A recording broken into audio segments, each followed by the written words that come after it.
Halo, selamat pagi pemirsa di Kota Medan, Riau, Palembang, dan daerah lain di Sumatera. Selama 30 menit ke depan kami akan mengabarkan informasi menarik dari wilayah Sumatera dan sekitarnya. Bersama saya Prima Alvernia, inilah kabar Sumatera.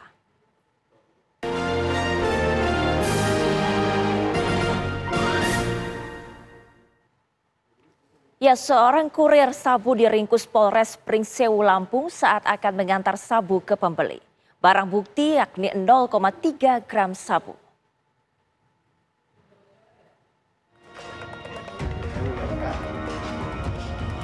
Kurir sabu ini ditangkap Polres Pringsewu di Jalan Raya Pekon, Mataram, Pringsewu, Lampung.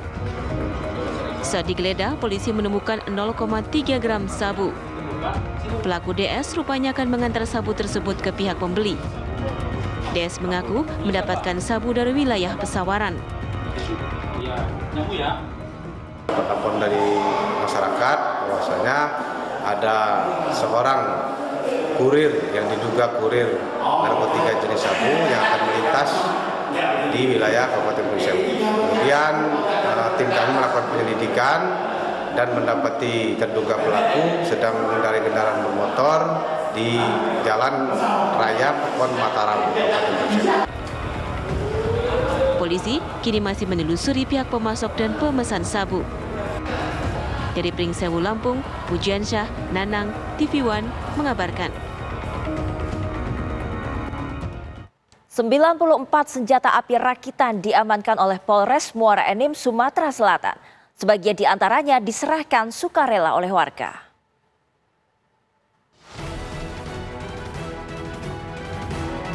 Sembilan 94 pucuk senjata api diamankan Polres Muara Enim dalam waktu 16 hari. Sebagian di antaranya barang bukti kasus kejahatan dan sebagian besar lainnya diserahkan sukarela oleh warga. Warga yang masih menyimpan senjata api ilegal dihimbau segera menyerahkan ke polisi agar terhindar dari proses hukum. Totalnya ada 94 ya. Untuk di Polda Sumsel, Polres Muara Enim ini serahan CSP-nya itu nomor urut 2. Di bawah Polres Oki sebanyak 101 serahan. Tapi untuk pengungkapan kasus Senpi itu Polres Muara Enim nomor 1. Senjata api ilegal kerap memicu kriminalitas, digunakan untuk kejahatan dan mematikan. Dari Muara Enim, Sumatera Selatan, Kiki Habibi, Ika Anggraini, TV One mengabarkan. Seorang pengirim calon pekerja migran ilegal diringkus polisi di Batam, Kepulauan Riau. Ia akan mengirim 3 calon pekerja migran ke Malaysia.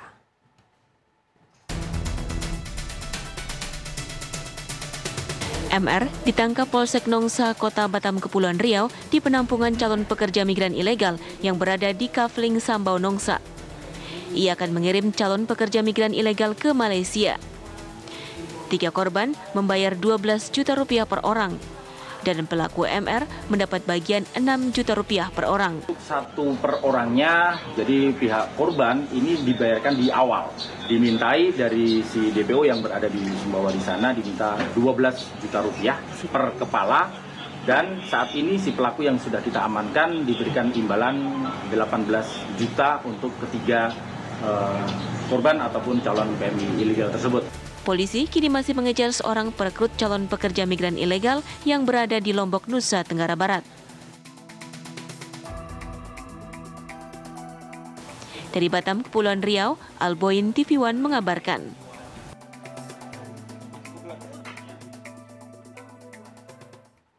Kasir koperasi menjadi tersangka kasus pinjaman fiktif senilai 1,9 miliar rupiah. Uang nasabah digunakan untuk membangun rumah dan membeli mobil.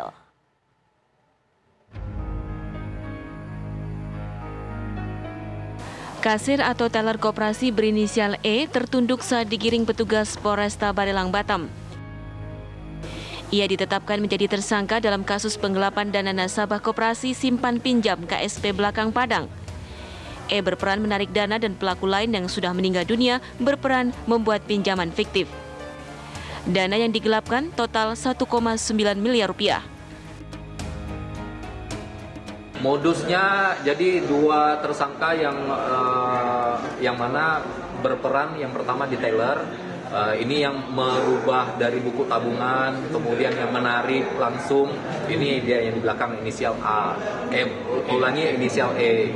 Kemudian yang satu lagi yang sudah almarhum ini perannya membuat pinjaman-pinjaman fiktif. Kasus ini terungkap setelah nasabah curiga mereka kesulitan mendapat pinjaman, ternyata uang kas habis. Uang digunakan oleh para pelaku untuk membangun rumah dan membeli mobil. Dari Batam, Kepulauan Riau, Alboin TV One mengabarkan.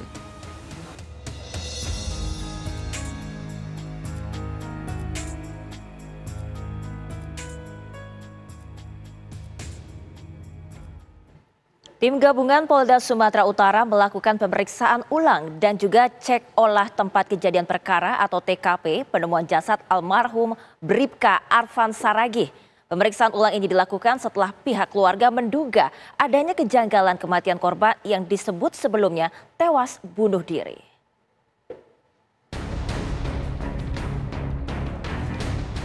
Kasus kematian almarhum Bribka Arfan Saragih, personel polisi yang bertugas di UPTB Samsat Pangururan, Kabupaten Samosir, Sumatera Utara masih menyisakan misteri.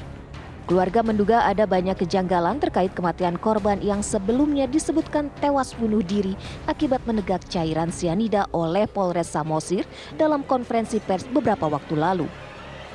Kasus ini kemudian menarik perhatian sejumlah pihak setelah pihak keluarga menduga adanya kejanggalan terhadap kematian korban dan melaporkannya ke Polda Sumatera Utara.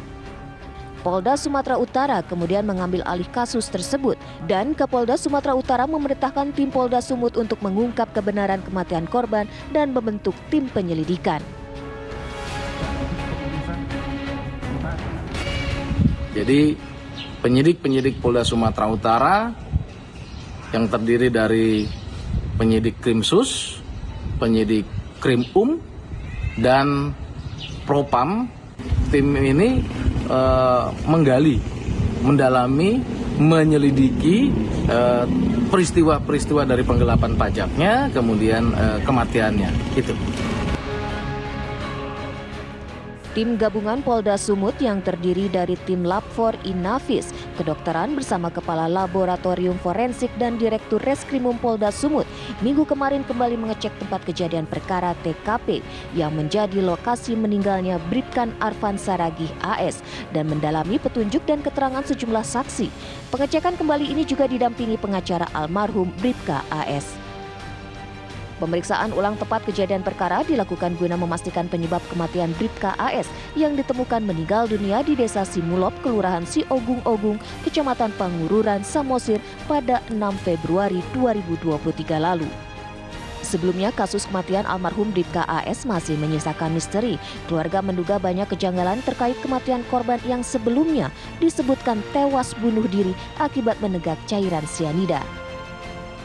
Menurut pihak keluarga, korban almarhum Bribka AS bukan bunuh diri, melainkan dibunuh. Dari Samosir, Sumatera Utara, Daud Sitohang, TV One mengabarkan. Kabar Sumatera akan segera kembali sesaat lagi.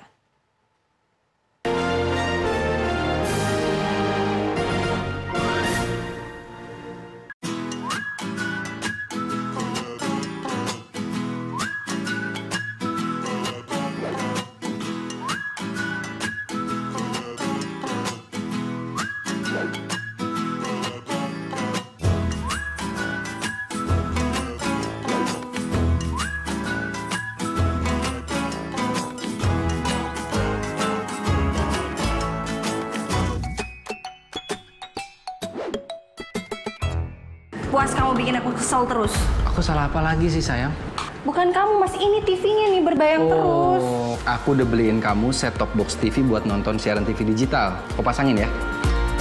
Kalau TV kita udah digital, tinggal di-scan ulang aja. Gampang kan? Siaran TV digital itu pilihan programnya banyak, versi gambarnya, jernih suaranya, dan canggih teknologinya. Siarannya gratis sayang, dan nggak harus pakai kuota internet. Sukseskan migrasi digital, siaran TV digital. Keren!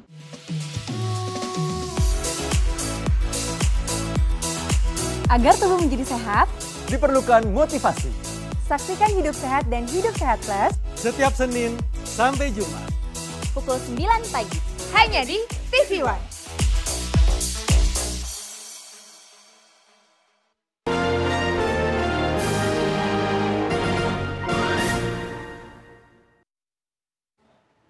Presiden Joko Widodo memanggil Ketua Pusat Pelaporan dan Analisis Transaksi Keuangan atau PPATK, Ivan Yustiavandana, ke Istana Negara di Jakarta. Pemanggilan tersebut diduga terkait polemik informasi transaksi keuangan senilai 349 triliun yang sempat beredar di masyarakat belakangan usai disinggung oleh Menko Polhukam Mahfud MD. Ivan terlihat memenuhi panggilan Presiden dengan ditemani sejumlah orang ke Istana Negara. Mereka tiba sekitar pukul 10:10 waktu Indonesia Barat. Namun setelah hampir 1 jam bertemu Presiden, Ivan tak memberi banyak komentar dan juga penjelasan atas pemanggilannya tersebut. Arahannya apa, Pak? Pak, nggak ngomong sih, Pak.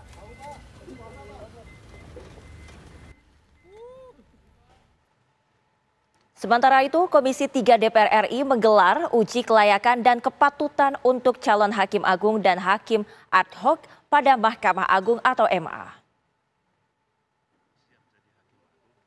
Fit and proper test ini dilakukan selama 2 hari hingga besok, di mana masing-masing kandidat atau calon akan diuji dengan sejumlah pertanyaan selama 60 menit. 6 calon Hakim Agung yang ikut dalam tes adalah Anas Mustaqim, Imron Rosyadi, Sukri Sulumin, Lulik Tri Cahyaningrum, Lukas Prakoso, dan Triyono Martanto.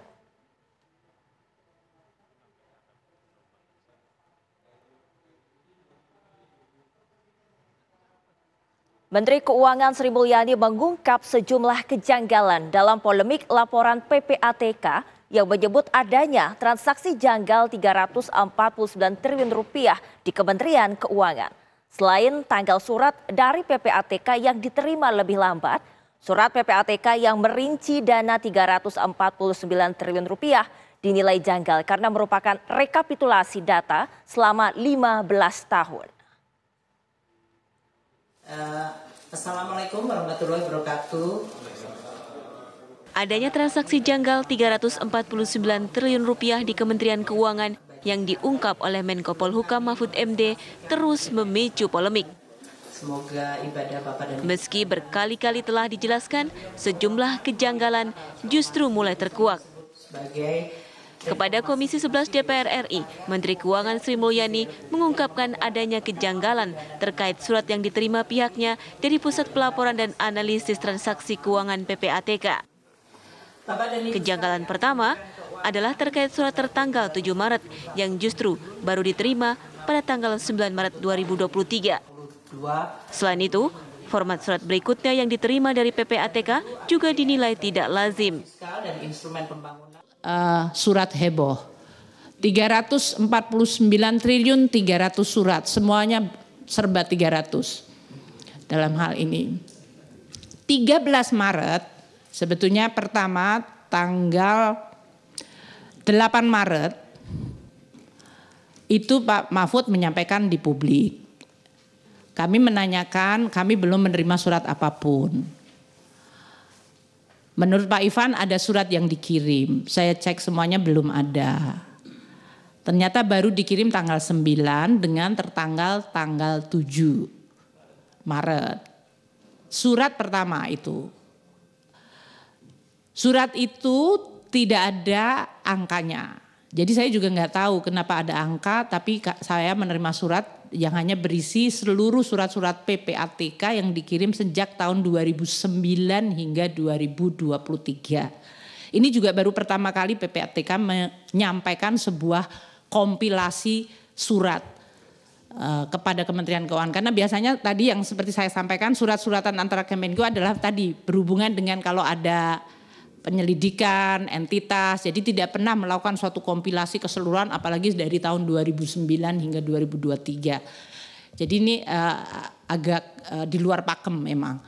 Kantor-kantor wilayah ada 27.200. Selain kejanggalan surat PPATK, Menteri Keuangan juga menilai mayoritas transaksi janggal sebenarnya bukan terjadi di Kementerian Keuangan. Apa itu?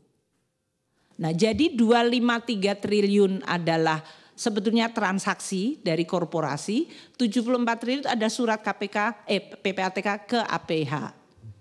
Sehingga yang benar-benar berhubungan dengan kami terkait dengan kalau ini menyangkut tupoksi pegawai Kementerian Keuangan, ada 135 surat, nilainya 22 triliun. Bahkan 22 triliun ini Bapak dan Ibu sekalian, 18,7 triliun itu juga menyangkut transaksi korporasi yang nggak ada hubungan dengan Kementerian Keuangan. Nanti kami akan lihat beberapa contohnya supaya. Jadi yang benar-benar nanti berhubungan dengan pegawai Kementerian Keuangan itu 3,3 triliun. Ini 2009 hingga 2023, 15 tahun seluruh transaksi debit kredit dari seluruh pegawai yang di-inquiry tadi, termasuk penghasilan resmi, transaksi dengan keluarga, jual beli aset, jual beli rumah, itu 3,3 triliun. Yang masih sering. Sementara itu, anggota DPR RI Melkias Markus Mekeng menilai saat ini Menteri Keuangan Sri Mulyani memang telah menjadi sasaran netizen. Jadi tidak langsung ini sangat perbuatan RAT, muka mereka tercoreng semua termasuk muka Ibu Menteri tercoreng mukanya. Sampai-sampai Ibu naik Alphard aja disorot. Yang naik Alphard kayak Ibu itu bukan hanya Ibu, Bu. Seluruh menteri, seluruh pengusaha banyak saya lihat, Bu. Turun dari pesawat langsung nyelonong ke bawah, saya lihat di bawah ditunggu. Cuma sekarang karena Ibu lagi diserang ya, sekarang apapun yang Ibu lakukan, Bu Menteri pasti disorot. Netizen. Jadi ini istilahnya kalau orang Betawi bilang lagi apa sih Ibu nih? Multi infrastruktur.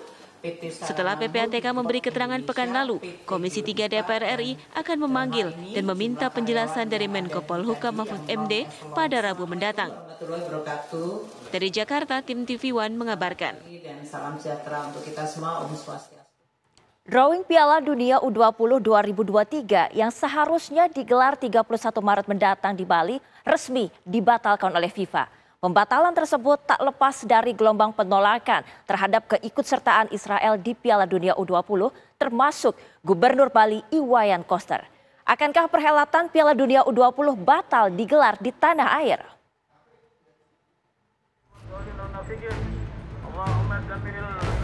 Keikutsertaan Israel dalam Piala Dunia U20 di Indonesia terus mendapat penolakan dari beberapa pihak.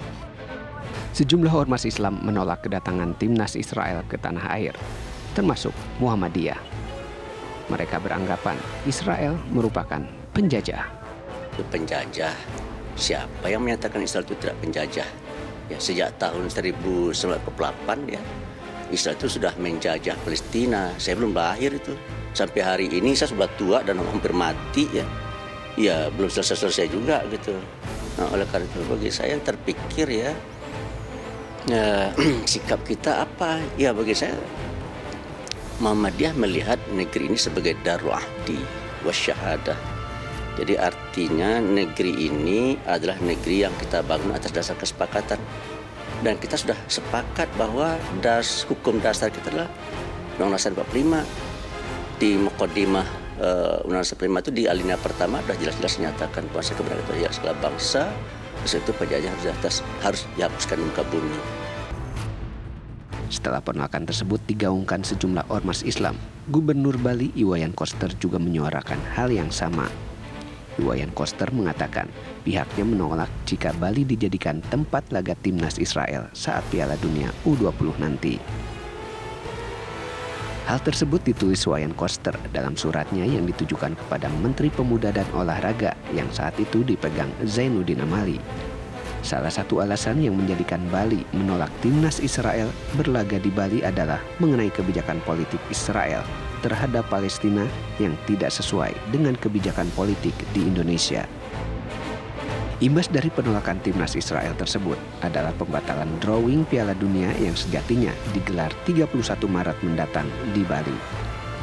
Drawing idealnya dihadiri semua peserta Piala Dunia U20 dan Israel tidak bisa datang karena penolakan tersebut.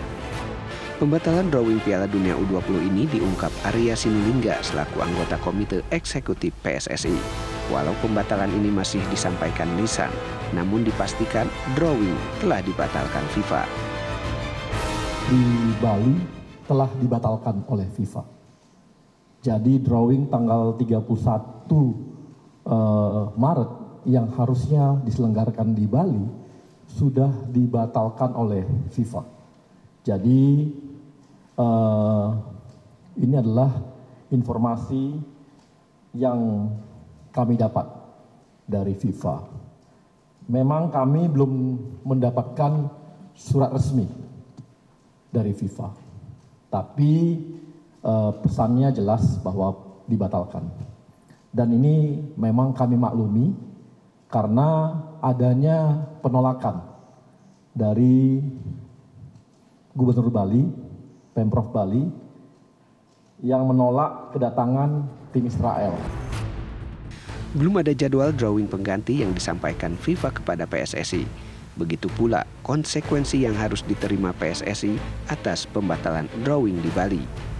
PSSI masih akan berusaha agar sepak bola Indonesia tidak dikucilkan dari persepakbolaan dunia dan berusaha agar Indonesia tetap menjadi tuan rumah Piala Dunia U20.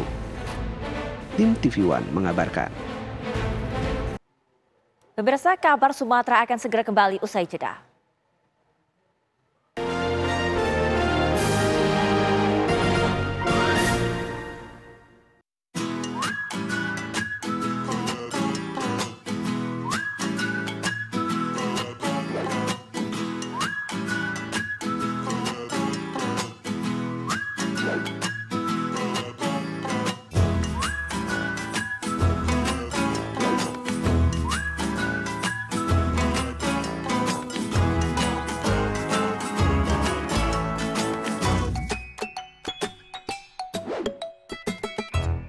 Assalamualaikum warahmatullahi wabarakatuh. Karena apapun yang dilakukan pemerintah, kalau rakyat tidak percaya, itu akan kehilangan trust. Saya percaya orang-orang yang duduk di pemerintahan tahu apa yang harus dilakukan. Peranan dari pemerintah daerah itu menjadi kunci memimpin untuk pelaksanaan penanggulangan COVID. Karena rumah sakit ini penuh, akhirnya tidak ada pilihan lain kecuali isolasi mandiri. Saksikan Catatan Demokrasi Selasa pukul 20 waktu Indonesia Barat live hanya di TV One.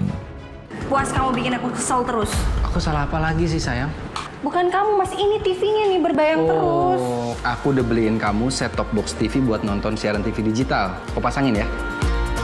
Kalau TV kita udah digital, tinggal di-scan ulang aja. Gampang kan? Siaran TV digital itu pilihan programnya banyak, bersih gambarnya, jernih suaranya, dan canggih teknologinya. Siarannya gratis sayang, dan nggak harus pakai kuota internet. Sukseskan migrasi digital, siaran TV digital. Keren!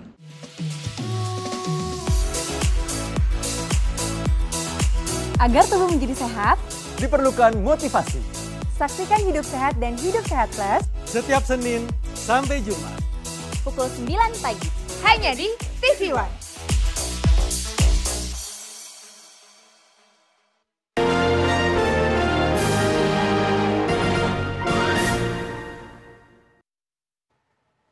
Di bulan suci Ramadan ini, para santri dan santriwati sebuah pesantren di Medan, Sumatera Utara menggelar tadarus, yakni membaca ayat-ayat suci Al-Quran dengan cara yang unik, yaitu dalam formasi duduk membentuk lingkaran-lingkaran. Ini adalah kegiatan ibadah yang unik di pesantren Ar-Rodatul Hasanah, Medan, Sumatera Utara. Setelah sholat zuhur dan asyar, 1000 santri melakukan tadarus, membaca Quran dalam formasi lingkaran-lingkaran. Setiap lingkaran terdiri atas 10-15 orang santri. Satu persatu santri bergantian melantunkan ayat-ayat suci Al-Quran. Karena duduk dalam formasi lingkaran, para santri bisa fokus saling menyimak bacaan-bacaan yang dilafalkan. Intinya bagaimana supaya menghidupkan bacaan, menghidupkan kegiatan pada bulan Ramadan itu dengan saling belajar membaca Al-Quran. Jadi membaca secara bergantian, kemudian nanti jika ada bacaan-bacaan yang salah, maka akan diperbaiki oleh si abangannya, namanya juga tadarusan ya, untuk memperbaiki bacaan Al-Quran. Tadarus dalam formasi lingkaran juga dilaksanakan para santriwati di tempat terpisah. Ini menjadi ciri khas ibadah bulan Ramadan di pesantren Ar-Rodatul Hasanah, Jalan Setiabudi, Simpang Selayan, Medan. Biasanya para santri dan santriwati mampu mengkhatamkan Al-Quran sebanyak 20 kali selama bulan suci Ramadan. Dari Medan, Sumatera Utara, Ahmidal Yausar, TV One mengabarkan.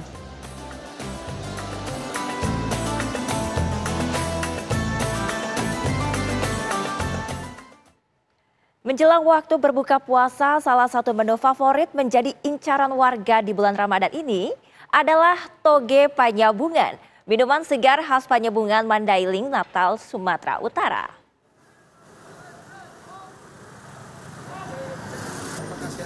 Kesegaran toge Panyabungan yang terbuat dari santan, gula merah, cendol, serta topping pilihan lainnya mampu menggoyang lidah dan memanjakan tenggorokan Anda. Rasanya yang manis dan menyegarkan ini membuat toge Panyabungan juga dipercaya memiliki khasiat untuk menghilangkan panas dalam dan menambah nafsu makan. Toge Panyabungan biasanya hanya tersedia dan ditemukan pada bulan Ramadan saja. Minuman segar lezat ini pun kerap menjadi buruan warga untuk menjadi pilihan menu berbuka puasa.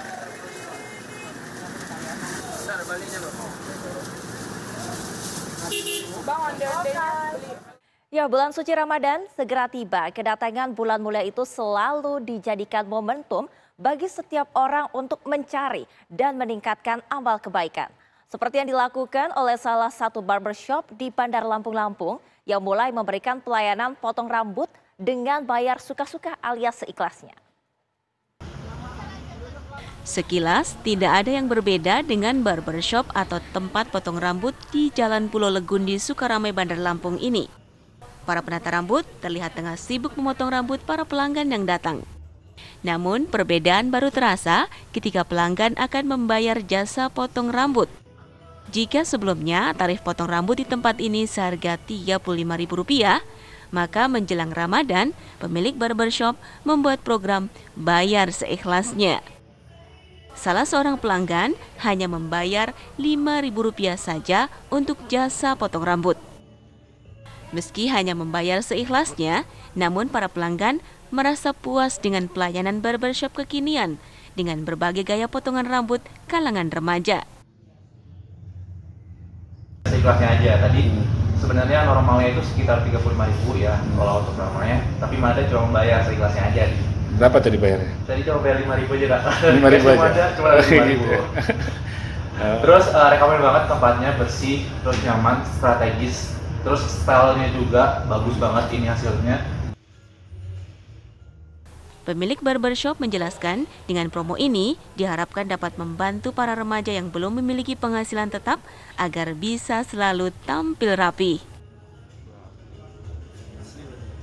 Bayar seikhlasnya, jadi berapapun kalian bayar kita akan terima. Nah, seikhlasnya plus doa. Yang pastinya ini hadir di Provinsi Lampung dan akan hadir di berbagai provinsi yang ada di Indonesia. Jelas. Lalu kita minggu depan ada promo lagi nih, 50% untuk semua jenis treatment. Barbershop ini memang baru buka pada awal Maret lalu. Selain memperkenalkan usaha barbershop, kegiatan ini juga sekaligus amal menjelang bulan suci Ramadan 1444 Hijriah. Dari Bandar Lampung, Pujian Syah, TV One mengabarkan. Demikianlah kabar Sumatera, saya Prima Alvernia pamit, terima kasih dan sampai jumpa.